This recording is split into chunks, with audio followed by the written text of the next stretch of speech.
वैशाली की बातें सुनकर सौम्या को लगने लगा कि इतने दिनों से शायद सौम्या से भी वैशाली की ठीक से बात नहीं हो पाई और विनय भी बिजी रहा होगा, तो वैशाली अकेलापन महसूस कर रही होगी, इसलिए इतनी सारी बातें उसके दिमाग में आ रही हैं। सौम्या वैशाली का मूड चेंज करने के लिए उससे कहने लगी, अच्छा सुन, अभी ये सब बातें छोड़, वैसे भी कॉलेज आने ही वाला है, और हाँ, एक बात हमेशा याद रखना, तेरा जो भी फैसला हो मैं हमेशा तेरे साथ रहूंगी।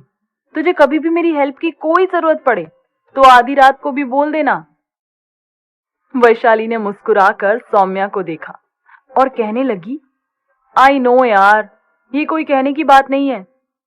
वैशाली थोड़ी उदास लग रही थी, लेकिन फिर भी सौम्या ने वैशाली से आगे कुछ भी पूछना सही नहीं समझा। कॉलेज आते ही दोनों अंदर चली गईं और फिर ये सब डिस्कशन छोड़ के पढ़ाई के बारे में डिस्कस करने लगी। अब अगले महीने में इन दोनों के भी एग्जाम शुरू होने वाले थे। उधर ऋचा और ऋतु भी अपनी अपनी पढ़ाई में बिजी थी। ऋतु का नीट का एग्जाम जो होने वाला था, वैसे ऋतु ने तैयारी तो अच्छी कर ली थी, लेकिन फिर भी उसका फर्स्ट अटेम्प्ट था, तो उसको डर भी लग रहा था, क्योंकि पहली बार में सिलेक्शन हो पाना बहुत मुश्किल रहता है। फिर भी अपनी तरफ से ऋतु ने पूरी तैयारी कर ली थी, और जब उसे कोई डाउट होता तो वो निखिल को कॉल करके पूछ लेती थी। निखिल पहले ही एग्जाम क्लियर कर चुका था, इसलिए पढ़ाई का तरीका और कोर्स कवर करने की स्ट्रैटेजी उसने ऋतु को बता दी थी। ऋतु ने निखिल के बताए अनुसार ही अपनी पूरी तैयारी की। इसी तरह पढ़ाई करते करते दिन कब निकल गए पता ही नहीं चला, और ऋतु का एग्जाम वाला दिन भी आ गया। ऋतु अपने एग्जाम को लेकर जितना डर रही थी, उसका एग्जाम उतना ही अच्छा रहा। ऋतु को तो उम्मीद ही नहीं थी कि वो पहली बार में इतना अच्छा एग्जाम दे पाएगी, लेकिन निखिल के बताए तरीकों ने उसकी बड़ी हेल्प की और ऋतु का एग्जाम काफी अच्छा रहा। अब ऋतु को अपने रिजल्ट का इंतजार था। तब तक ऋतु बिल्कुल फ्री थी। खाली समय में ऋतु ऋचा से बातें करती रहती, अपनी मां का हाथ बटाती और कभी कभी सौम्या को भी कॉल कर लेती थी। जब ऋतु अपनी तरफ से सौम्या को कॉल करती तो सौम्या को अच्छा लगता, क्योंकि ऋचा ने कभी अपनी तरफ से सौम्या को कॉल नहीं किया। हर बार सौम्या ही खुद से कॉल करके ऋचा से बातें करती थी। ऋतु तो पढ़ाई में बिजी होती थी, तो ऋतु से सौम्या की कम ही बातें हो पाई थी।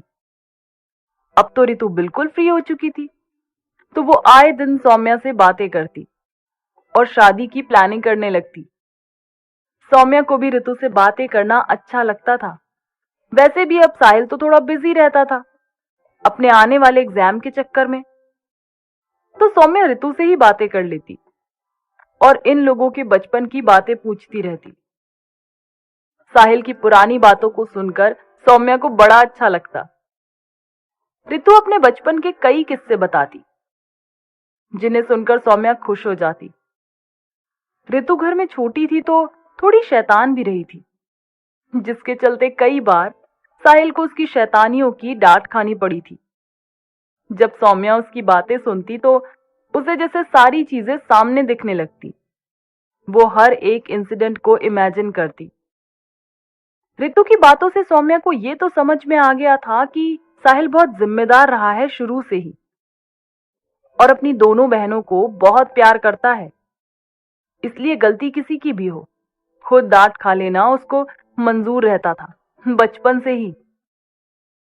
ऋतु से बात करते हुए जब ऋचा की बातें छेड़ देती तो सौम्या को अमान की याद आ जाती। हालांकि सौम्या अमान के बारे में ज्यादा जानती नहीं थी, और अब तो ऋचा ने भी अमान से दूरी बना ली थी, तो काफी दिनों से कोई बात भी सुनने में नहीं आई थी। फिर भी सौम्या का मन होता कि वो एक बार अमान के बारे में पूछे, पर वो ये भी जानती थी कि अगर ऋतु को कुछ भी ना पता हुआ तो ऋतु जानने की कोशिश जरूर करेगी। फिर साहिल और ऋचा दोनों को बुरा लगेगा, इसलिए सोच समझकर सौम्या चुप हो जाती। धीरे धीरे ऐसे ही दिन निकलते गए और ऋतु का रिजल्ट भी आ गया। पहले उसके 12th का रिजल्ट आया था, जिसमें उसे बहुत अच्छे मार्क्स मिले थे। थोड़े दिनों बाद जब मेडिकल एंट्रेंस का रिजल्ट आया तो उसमें ऋतु का सिलेक्शन ना हो पाया। रिजल्ट पता चलने पर ऋतु को तो विश्वास ही नहीं हुआ। उसे लग रहा था कि उसका एग्जाम तो काफी अच्छा रहा है, तो उसे सेलेक्ट हो जाने की पूरी उम्मीद थी। अपने रिजल्ट से ऋतु बहुत निराश हो गई। साहिल और बाकी सारे घर वालों ने उसे समझाने की बहुत कोशिश की। जब निखिल को ऋतु के रिजल्ट का पता चला तो उसने भी ऋतु को समझाया और बताया कि 12th के साथ सिलेक्शन होना इतना आसान नहीं होता। 1 साल का ड्रॉप तो लेना ही पड़ता है। निखिल ने ऋतु को दिल्ली आकर तैयारी करने की सलाह दी। ऋतु को भी निखिल का आइडिया सही लगा। इधर ऋतु का रिजल्ट निकल चुका था तो साहिल को अपने भी तो रिजल्ट का बेसब्री से इंतजार होने लगा, क्योंकि साहिल का एग्जाम तो पहले ही हो चुका था और उसे तो पूरी उम्मीद थी कि उसका सिलेक्शन हो ही जाएगा। लेकिन साहिल का रिजल्ट आ पाता उससे पहले साहिल और सौम्या के सेमेस्टर एग्जाम की डेट आ गई, तो दोनों लोग उसकी पढ़ाई में लग गए। ऋतु जब इंतजार में थी कि साहिल थोड़ा फ्री हो तो वो साहिल से दिल्ली जाकर तैयारी करने के बारे में बात कर सके। ऋतु को मालूम था कि उसके पापा तो उसे कभी अकेले जाने नहीं देंगे। ऐसे में केवल साहिल था जो पापा को मना सकता था। क्या ऋतु अपने एंट्रेंस एग्जाम की तैयारी के लिए दिल्ली जा पाएगी? जानेंगे आगे।